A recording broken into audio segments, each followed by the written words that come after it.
అండి, చెప్పండి. నిన్న మా నాయకుడు వైఎస్ జగన్మోహన్ రెడ్డి గారు ఏలూరు పార్లమెంటుకు సంబంధించినటువంటి సమావేశంలో నాయకులతో కనెక్ట్ అయిన సందర్భంలో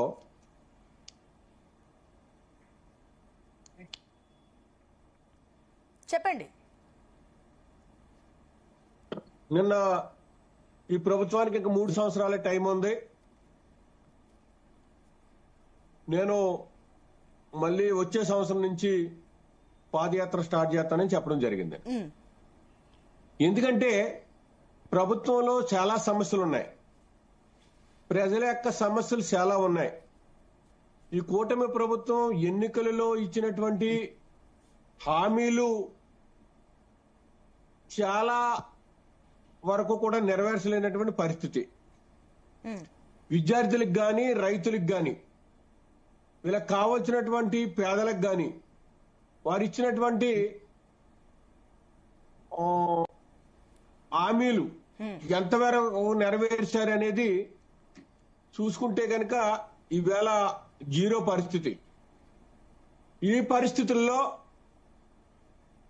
ప్రజలకు అండగా ఉండాలి, ప్రజల యొక్క సమస్యలు తెలుసుకోవాలి, నేరుగా ప్రజలతో మమేకమయ్యి ప్రజల పక్షాన వైఎస్ఆర్ కాంగ్రెస్ పార్టీ నిలబడాలి.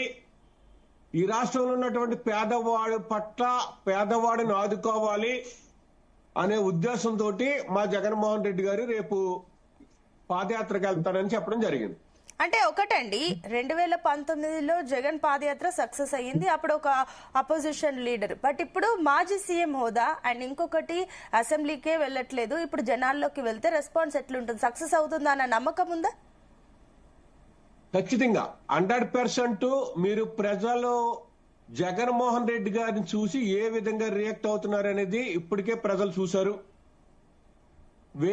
ప్రజల యొక్క ఆదరణ రోజు రోజుకి వైఎస్ఆర్ కాంగ్రెస్ పార్టీకి పెరుగుతుంది. వేలాది మంది జగన్మోహన్ రెడ్డి గారిని కలుసుకోవటానికి ప్రతిరోజు కూడా ఆరాటపడుతున్నారు. అంటే ఈ రాష్ట్రంలో జగన్మోహన్ రెడ్డి గారు వస్తేనే ఈ పేదవాడు బాగుంటాడు, విద్యార్థులు బాగుంటారు, వైద్యం సక్రమంగా అందుతుంది, విద్య సక్రమంగా అందుతుంది, పాఠశాల వ్యవస్థ వచ్చేటప్పటికి జగన్మోహన్ రెడ్డి గారి నాయకత్వంలో నాడు నేడు కార్యక్రమం ఎలా జరిగింది, ప్రస్తుతం విద్యా వ్యవస్థ ఎలా ఉన్నది అనేది ప్రజలందరూ గమనిస్తున్నారు. ఖచ్చితంగా జగన్మోహన్ రెడ్డి గారు ప్రజల్లోకి వెళ్తే గనక ఎదురు చూస్తున్నారు, ప్రజల్లోకి రావాలి, మా యొక్క సమస్యలు చెప్పుకోవాలని. ఎందుకంటే ఎక్కడ చూసినా మారణ కాండ, ఒక పక్కన దళితుల మీద హత్యలు, ఒక పక్కన చిన్నారుల మీద అత్యాచారాలు, విచ్చలవిడిగా అసలు ప్రభుత్వం ఏం చేస్తుంది అనేది కూడా ప్రజలకు అయోమయం పరిస్థితులు ఉన్నటువంటి పరిస్థితి. ఈ పరిస్థితుల్లో ఖచ్చితంగా జగన్మోహన్ రెడ్డి గారు ప్రజల్లోకి రావాలి, వచ్చి ప్రజల యొక్క సమస్యలు తెలుసుకుని దాని మీద ప్రభుత్వం మీద పోరాటం చేయడానికి ఇంకా మెరుగైనటువంటి అవకాశం ఉంటుందని చెప్పి జగన్మోహన్ రెడ్డి గారు తలుస్తున్నారు. మా పార్టీ కూడా అదే ఆలోచనతో ఉన్నాము. అదే సందర్భంలో ప్రజలు కూడా జగన్మోహన్ రెడ్డి గారి పట్ల ఆసక్తి ఎక్కువ చూపిస్తున్నారని చెప్పి అందరికి తెలియపరుస్తున్నారు. ఓకే అండి, నేను మళ్ళీ వస్తాను. ఎస్ ఆంజనేయ రెడ్డి గారు, గుడ్ మార్నింగ్ అండి. సో ఎలా చూస్తున్నారు, మాజీ సీఎం వైఎస్ జగన్ పాదయాత్రతో మళ్ళీ ప్రజల్లో ఉంటాను, 1.5 ఏళ్ల తర్వాత నేను ప్రజల్లోనే ఉంటాను, ప్రతి నియోజకవర్గంలో ప్రతి ఇన్ఛార్జ్ తో మాట్లాడతాను, యాక్టివ్ అయిపోతున్నారు కాబట్టి ఏంటి, ఎట్లా చూస్తున్నారు? మేడం, మీకు వైసీపీ ప్రతినిధి ఇజ్రాయెల్ గారికి, విశ్లేషకులు మస్తాన్ గారికి, అందరికి కూడా వీక్షకులకి ప్రేక్షకులు అందరికి కూడా నమస్కారాలు. నమస్తే అండి, చెప్పండి. జగన్మోహన్ రెడ్డి గారు ఒక ప్రాంతీయ పార్టీకి అధ్యక్షులు, 5 సంవత్సరాలు ముఖ్యమంత్రిగా చేశారు. ఇప్పుడు 11 అసెంబ్లీ సీట్లు వచ్చాయి. సరే, గత 5 సంవత్సరాల 19 నుంచి 24 వరకు ఎటువంటి పరిపాలన జరిగిందో రాష్ట్ర ప్రజలు చూశారు. చూసిన తర్వాత ఒక తీర్పు ఇచ్చారు. ఆయన మాజీ ముఖ్యమంత్రిగా ఒక ప్రాంతీయ పార్టీ అధ్యక్షుడిగా ఆయనకి ప్రతి హక్కు ఉంది. ప్రజల్లోకి వెళ్ళొచ్చు, పాదయాత్రలు చేయొచ్చు, ఉద్యమాలు చేయొచ్చు, ఇందులో ఎటువంటి అనుమానం లేదు. ఆయన విశ్వాసం ఏమిటంటే 2000 వారి తండ్రి గారు రాజశేఖర రెడ్డి గారు పాదయాత్ర చేసి ముఖ్యమంత్రి అయ్యారు. తర్వాత చంద్రబాబు నాయుడు గారు పాదయాత్ర చేసి ముఖ్యమంత్రి అయ్యారు. తర్వాత జగన్మోహన్ రెడ్డి గారు పాదయాత్ర చేసి ముఖ్యమంత్రి అయ్యారు. సో నేను కూడా పాదయాత్ర ఈసారి చేస్తే మళ్ళా ముఖ్యమంత్రి అవుతారని ఒక విశ్వాసం ఉంది ఆయనకి. ఈ విశ్వాసం ఆయనకు ఉండొచ్చు, ప్రజలు ఏమి తీర్పిస్తారో మనం చూడవలసి ఉంది. కానీ నేనేమంటున్నా అంటే, మీరు ప్రజలు ఎన్నిక చేసిన మిమ్మల్ని అసెంబ్లీకి పోవయ్యా అని చెప్పి నియోజకవర్గ ప్రజలు ఎంతో విశ్వాసంతో మిమ్మల్ని ఎన్నిక చేసి అసెంబ్లీకి పంపిస్తే మీరు కాదు కదా, మీ మిగతా 10 మంది ఎమ్మెల్యేలు కూడా అసెంబ్లీకి రాకుండా, అసెంబ్లీలో ప్రభుత్వాన్ని నిలదీయకుండా, అసెంబ్లీలో ప్రభుత్వాన్ని ప్రశ్నించకుండా, మీ బాధ్యత ప్రజాస్వామ్యంలో ఒక శాసనసభ్యుడు అనేది చాలా గురుతరమైన బాధ్యత. లెజిస్లేచర్ ప్రజాస్వామ్యంలో మనకి ఒక ప్రధానమైన అంగము. మిమ్మల్ని ఏ విధంగా ఎన్నిక చేశారు? ఎమ్మెల్యేగానే కదా. MLA what does it mean by MLA? మీరు అసెంబ్లీకి వెళ్ళాలా, అసెంబ్లీలో చర్చించాలా, అసెంబ్లీలో మాట్లాడాలా, ప్రభుత్వాన్ని నిలదీయాలా? అది మర్చిపోయి దాన్ని పక్కన పెట్టి ఆ బాధ్యతను విస్మరించి నేను ప్రజల్లోకి వెళ్తాను అంటున్నారు. ఓకే, మనకేం అభ్యంతరం లేదు, ఆయన ప్రజల్లోకి వెళ్ళొచ్చు, ఇబ్బంది ఏం లేదు. కానీ అబద్ధాలు చెప్పొద్దు. నాకు ముందు మాట్లాడిన ఇజ్రాయెల్ గారు ఏమన్నారంటే ఏ హామీలు నెరవేర్చలేదన్నారు. ఒక్క హామీ మీకు గుర్తు చేస్తున్నాను. అమ్మ ఒడి పేరుతోటి మీరు ఇంట్లో ఒక్కరికే ఇచ్చారు. ఈ రోజు తల్లికి వందనం పేరుతోటి ప్రతి ఇంట్లో ఎంతమంది చదువుతున్నారో అంతమందికి 15,000 రూపాయలు వస్తున్నాయి. ముగ్గురుంటే 45,000, ఇద్దరుంటే 30,000. నాకు తెలిసి రాయలసీమలో ఒక మైనారిటీ కుటుంబంలో సుమారు 1,00,000 రూపాయలు వాళ్ళకి వచ్చింది. ఆ కుటుంబంలో ఉండే వాళ్ళందరూ చదువుకుంటున్నారు. అదే విధంగా మీరు 2,000 నుంచి 3,000 5 సంవత్సరాలు పెంచారు. కానీ ఒకేసారి 3,000 నుంచి 4,000 ఈ రోజు పెన్షన్ ఇస్తున్నారు. దివ్యాంగుల పెన్షన్ పెంచారు. లేదా కిడ్నీకి సంబంధించిన బాధితులు ఎవరైతున్నారో వాళ్ళకి పెన్షన్ పెంచారు. అన్ని రకాలుగా పెన్షన్ పెంచినప్పటికీ కూడా మీరు ఈ రోజు వచ్చి లైవ్ టీవీలో ఆ తప్పుడు ఆరోపణలు, అసంబద్ధమైన ఆరోపణలు చేస్తున్నారు. మీరు రాజకీయ పార్టీగా మీకు మాట్లాడే హక్కు ఉంది. కానీ మనం ఏం మాట్లాడుతున్నాము, ప్రజలకు ఏమి సందేశం ఇస్తున్నాము? జగన్మోహన్ రెడ్డి గారు 2024లో ఓడిపోయిన తర్వాత ఆయన ఒక మాట చెప్పారు, నాకు బాగా గుర్తుంది. 25 జనవరి నుంచి నేను జిల్లాల పర్యటన ప్రారంభిస్తానన్నారు. అది ఇంకా ప్రారంభమైందో లేదో నాకైతే తెలియదు. ఇప్పుడు 1.5 సంవత్సరం తర్వాత 1.5 సంవత్సరం నేను ప్రజల్లో ఉంటా అంటున్నారు. ముందు మాట్లాడిన వైసీపీ ప్రతినిధి ఈ ప్రభుత్వానికి ఉండేది ఇంకా 3 సంవత్సరాలు కదా అన్నారు. ఎస్, ఏ ప్రభుత్వానికి 5 సంవత్సరాలు ఉండేది. 2 సంవత్సరాలు పూర్తిగా అవుతాయి. ఇంకో 2-3 నెలలు 2 సంవత్సరాలు పూర్తి అవుతాయి. మిగతా 3 సంవత్సరాలు రాజ్యాంగంలో అసెంబ్లీ 5 సంవత్సరాలే ఉంటుంది కాబట్టి 3 సంవత్సరాలు. ఈ రోజు ఒక సర్వే సంస్థ జరిపిన సర్వేలో చాలా స్పష్టంగా ఆంధ్రప్రదేశ్ ప్రజలు 90% మంది ప్రజలు చాలా సంతృప్తిగా ఉన్నారు. ఈ ప్రభుత్వం పనిచేస్తుంది, కూటమి ప్రభుత్వం నిజాయితీగా పనిచేస్తుందని ప్రజలు సంతృప్తిగా ఉన్నారు. కానీ సమస్యలు లేవా? సమస్యలు ఉన్నాయి, ఇందులో ఎటువంటి అనుమానం లేదు. అక్కడక్కడ మనకి శాంతి భద్రత సమస్య ఉంటుంది, కొన్ని ఆర్థిక పరమైన నిరుద్యోగ సమస్యలు ఉన్నాయి. ఈ సమస్యలు ఉన్నాయి. మనం ఎవరు అంత భూతల స్వర్గం అయిపోయింది, ఎవ్రీథింగ్ ఇస్ అదేదో ఇంగ్లీష్ లో చెప్పినట్టుగా హ్యాంకీ డోరీ అని ఎవరో చెప్పడం లేదు. సమస్యలు ఉన్నాయి. కానీ సమస్యల పరిష్కారం కోసం ఈ కూటమి ప్రభుత్వము, 3 పార్టీల ప్రభుత్వము చాలా చిత్తశుద్ధితో పనిచేస్తున్నారు.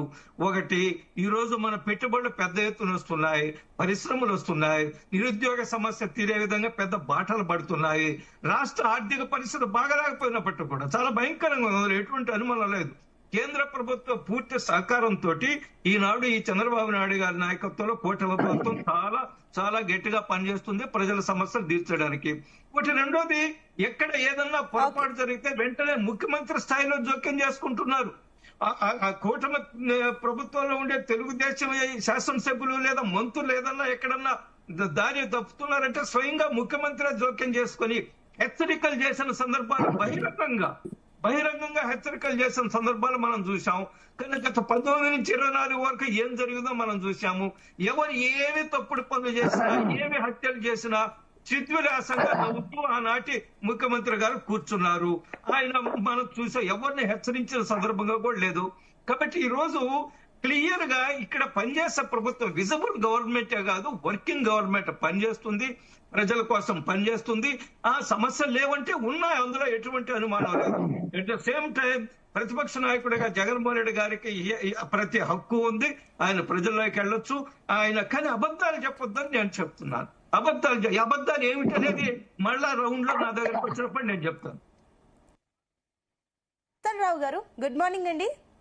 Good morning. ఎస్ మస్తన్ రావు గారు, సో చూస్తున్నాం రాజకీయాలు, ఏపీ రాజకీయాలు కొంచెం భిన్నంగా కనిపిస్తాయి. 2019లో జగన్ యాత్ర, 2023 నుంచి 24లో లోకేష్ యాత్ర, మళ్ళీ ఇప్పుడు వచ్చేసి 26కు వచ్చేసి ఇప్పుడు మళ్ళీ జగన్ యాత్ర స్టార్ట్ చేస్తాను 7.5 తర్వాత అని చెప్పేసి ఆయన ప్రకటన.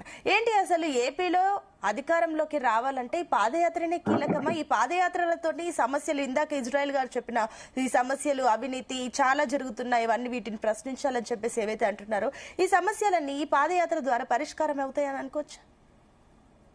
గుడ్ మార్నింగ్ అండి, జీటీవీ ప్రేక్షకులకు, ప్యానల్ ఉన్న పెద్దలకు, మీకు కూడా.